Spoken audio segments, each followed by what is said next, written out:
រឿងអ្នកការពារអប្សរាមាសន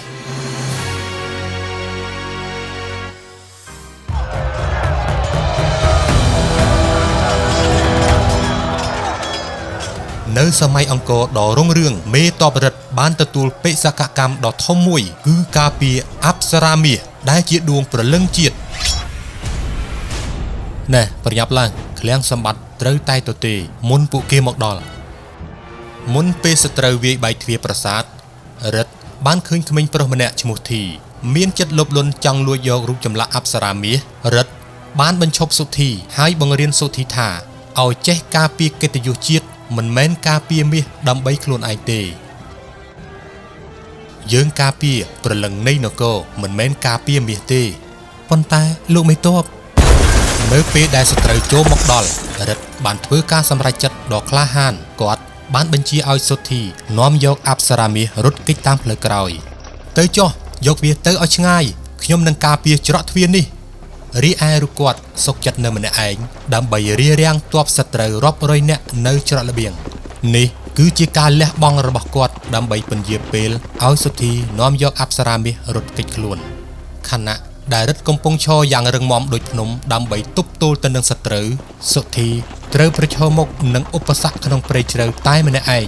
គេត្រូវខំប្រឹងរុញរទេះកាត់ភក់ជ្រាំដោយមិនខ្លាចការនឿយហត់និងតស៊ូទៅមុខជានិច្ចឆ្លងកាត់ដើមឈើដួលរលំធ្វើឲ្យពិបាកក្នុងការធ្វើដំណើរទៅមុខ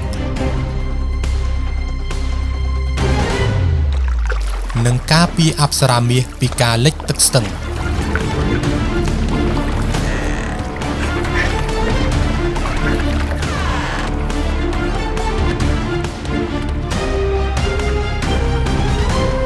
គ្រប់ជំហានរបស់សុធីគឺជាការសាកល្បងនៃភាពស្មោះត្រង់របស់គាត់ចំពោះជាតិ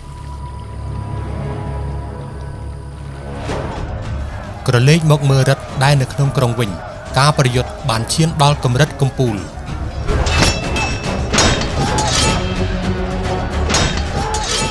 រិទ្ធទោះបីជាអស់កម្លាំងនិងមានរបួសប៉ុន្តែគាត់មិនចោះចាញ់ទេគាត់បានខំប្រឹងប្រយុទ្ធទាល់តែឈ្នះមេទ័ពសត្រូវហើយគាត់មិនបានសម្លាប់មេទ័ពសត្រូវទេព្រោះចង់ទុកឱកាសឲ្យមេទ័ពសត្រូវចេះកែខ្លួនតែមេទ័ពសត្រូវមិនបានដឹងកំហុសទេហើយបានស្វែងរកអប្សរាមាសនៅទីបំផុតពេលទៅដល់សត្រូវដែលលោភលន់បានរកឃើញត្រឹមតែបន្ទប់ទទេស្អាតព្រោះសម្បត្តិពិតប្រាកដត្រូវបានសុធីនាំយកទៅបាត់ហើយក្រោយឆ្លងកាត់គ្រោះថ្នាក់និងឧបសគ្គរាប់មិនអស់សុធីបានសម្លឹងមើលពីចម្ងាយឃើញថាជិតមកដល់ភូមិហើយ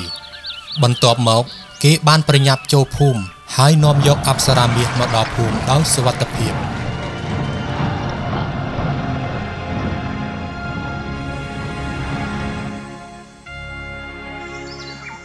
មេទ័ពរិទ្ធបន្ទាប់ពីចេញពីប្រាសាទបានឃើញស្នាមកង់រទេះរបស់សុធីហើយដើរតាមស្នាមនោះទៅ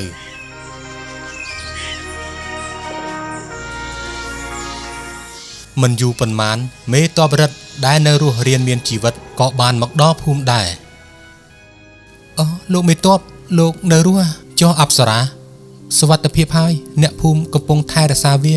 ការជួបជុំគ្នានេះបានបញ្ជាក់ថាសុធីលែងជាក្មេងដែលលោភលន់ទៀតហើយ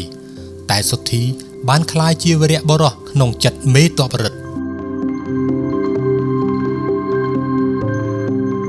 អប្សរាមាសត្រូវបានតម្កល់ទុកយ៉ាងស័ក្តិសមនៅក្នុងភូមិក្រោមការគោរពបូជារបស់ប្រជាជនក្នុងភូមិបានរាំអប្សរាហាក់បីដូចអប្សរាមានជីវិតហើយបានរាំពុតពេនយ៉ាងស្រស់ស្អាតរិទ្ធនិងសុធីបានឈរមើលដោយមោទនភាពពួកគេបានការពារមិនត្រឹមតែរូបសំណាកនោះទេគឺពួកគេបានការពារស្មារតីនិងវប្បធម៌នៃជាតិឲ្យរស់រានមានជីវិតជារៀងរហូតមេទ័ពរិទ្ធបានស្រែកប្រាប់ចក្រវាឡថាគេនឹងការពារសម្បត្តិវប្បធម៌ជាតិនិងទឹកដីរហូតដល់អស់ជីវិត